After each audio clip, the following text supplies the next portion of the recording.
Horus is the name of a sky god in ancient Egyptian mythology, which designates primarily two deities, Horus the Elder, or Horus the Great, the last born of the first five original gods, and Horus the Younger, the son of Osiris and Isis. According to the historian Jimmy Dunn, Horus is the most important of the avian deities who takes on so many forms and is depicted so differently in various inscriptions that it is nearly impossible to distinguish the true Horus. Horus is mostly a general term for a great number of falcon deities, too.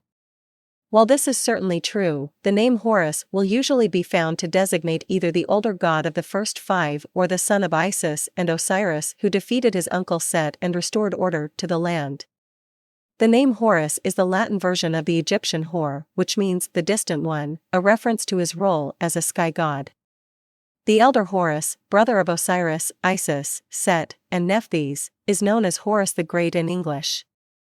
The son of Osiris and Isis is known as Horus the Child, Hor-Pa-Kurd, who was transformed into the Greek god Harpocrates after Alexander the Great conquered Egypt in 331 BCE. Harpocrates also means Horus the Child, but the deity differed from the Egyptian Horus.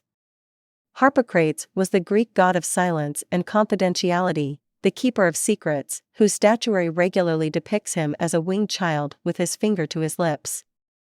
Horus the Younger, on the other hand, was a powerful sky god associated with the sun, primarily, but also the moon. He was the protector of the royalty of Egypt, avenger of wrongs, defender of order, uniters of the two lands, and, based on his battles with Set, a god of war regularly invoked by Egyptian rulers before battle and praised afterwards. In time, he became combined with the sun god Ra to form a new deity, Are-Haret, god of the sun who sailed across the sky during the day and was depicted as a falcon-headed man wearing the double crown of Upper and Lower Egypt with the sun disk on it. His symbols are the Eye of Horus, one of the most famous Egyptian symbols, and the falcon. Horus the Elder Horus is one of the oldest gods of Egypt, born of the union between Geb, earth, and sky, shortly after the creation of the world. His older brother Osiris was given the responsibility of governing Earth along with Isis, while Horus was given charge of the sky and, specifically, the sun. In another version of the story, Horus is the son of Hathor while, in others, she is his wife and, sometimes, she is mother, wife, and daughter of Horus. The scholar Geraldine Pinch notes that one of the earliest divine images known from Egypt is that of a falcon in a bark representing Horus in the sun barge, traveling across the heavens. Horus is also depicted as a creator god and benevolent protector. There were many falcon gods, known as avian deities, in Egyptian religion who were eventually absorbed into the god known as Horus. Some, such as Dunanwi from Upper Egypt, appear early in history while others, like Montu, were popular later. Horus' early association with Dunanwi has been challenged by scholars, but there is no doubt he was later combined with the god as Horus Anubis. Dunanwi was a local god of the 18th Upper Nome province, while Horus was widely worshipped throughout the country.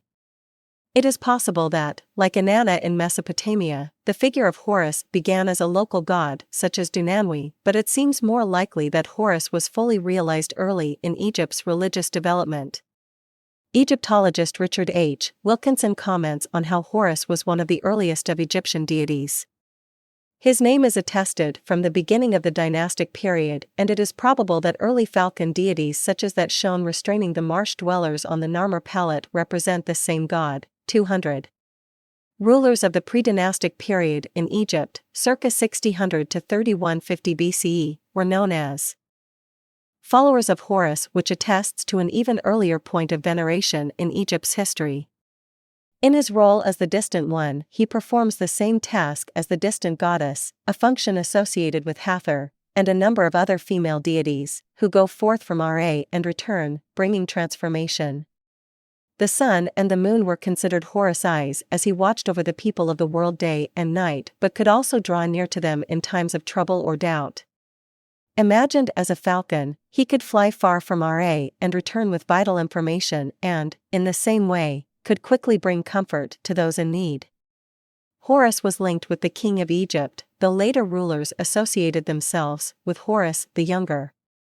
Historian Margaret Bunsen writes, the Serach, the earliest of the king's symbols, depicted a falcon, or hawk, on a perch.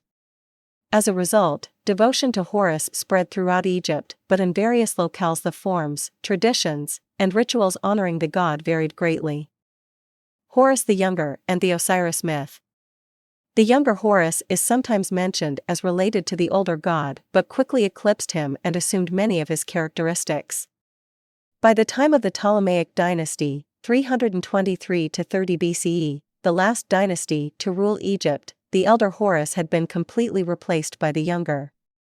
Statues of Horus the child from the Ptolemaic period show him as a young boy with his finger to his lips, perhaps representing the time when he had to remain quiet when hiding from his uncle Set as a child. In his young form he came to represent a promise by the gods to take care of suffering humanity, since he had himself suffered as a child and knew how it felt to be fragile and surrounded by dangers. Pinch, 147.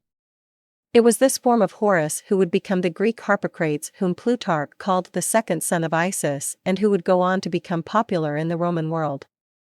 The cult of Isis was the most popular mystery cult in Rome, greatly influencing the development of Christianity, and Harpocrates was the divine son depicted in ancient Roman art with his mother. The story of Horus comes out of the Osiris myth, which was one of the most popular in ancient Egypt and gave rise to the cult of Isis. This story begins shortly after the creation of the world when Osiris and Isis ruled over a paradise they created. When men and women were born from the tears of Adam, they were uncivilized and barbaric. Osiris taught them culture, religious observances, to honor the gods, and the art of agriculture. The people were all equal at this time, men and women, owing to the gifts of Isis, which were dispensed to all. Food was plentiful and there was no want or need unfulfilled. Osiris' brother, Set, grew jealous of him, and this envy turned to hatred when Set discovered that his wife, Nephthys, had transformed herself into the likeness of Isis and seduced Osiris. Set was not angry with Nephthys, however, but focused his revenge on his brother, the beautiful one, who had presented a temptation too strong for Nephthys to resist. Set tricked Osiris into laying down in a casket he had made to his brother's exact specifications, and, once Osiris was inside, Set slammed the lid on and threw the box into the Nile. The casket floated down the river to eventually lodge in a tamarisk tree by the shores of Byblos, where the king and queen admired its beauty and sweet scent and had it cut down for a pillar in their court. While this was going on, Set has usurped Osiris' rule and reigned over the land with Nephthys. He neglected the gifts which Osiris and Isis had bequeathed, and the land suffered drought and famine. Isis knew she had to bring Osiris back from wherever Set had banished him to and went out searching for him. She finally found him inside the tree pillar at Byblos, asked the king and queen for it, and brought it back to Egypt.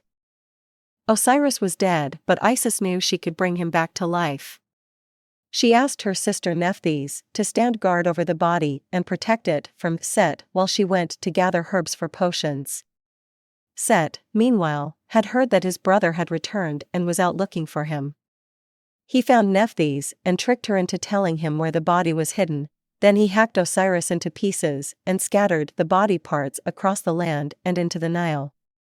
When Isis came back, she was horrified to find her husband's body missing.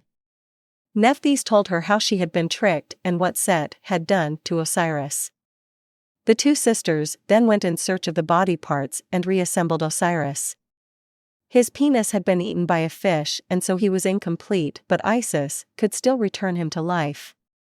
Isis used her magic and potions and, in some versions of the story, is aided in this by Nephthys.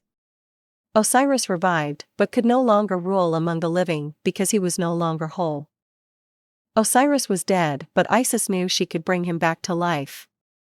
She asked her sister Nephthys to stand guard over the body and protect it from Set while she went to gather herbs for potions. Set, meanwhile, had heard that his brother had returned and was out looking for him. He found Nephthys and tricked her into telling him where the body was hidden. Then he hacked Osiris into pieces and scattered the body parts across the land and into the Nile.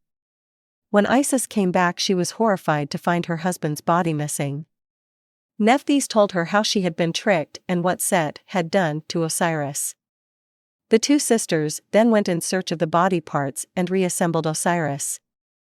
His penis had been eaten by a fish and so he was incomplete, but Isis could still return him to life. Isis used her magic and potions and, in some versions of the story, is aided in this by Nephthys. Osiris revived but could no longer rule among the living because he was no longer whole.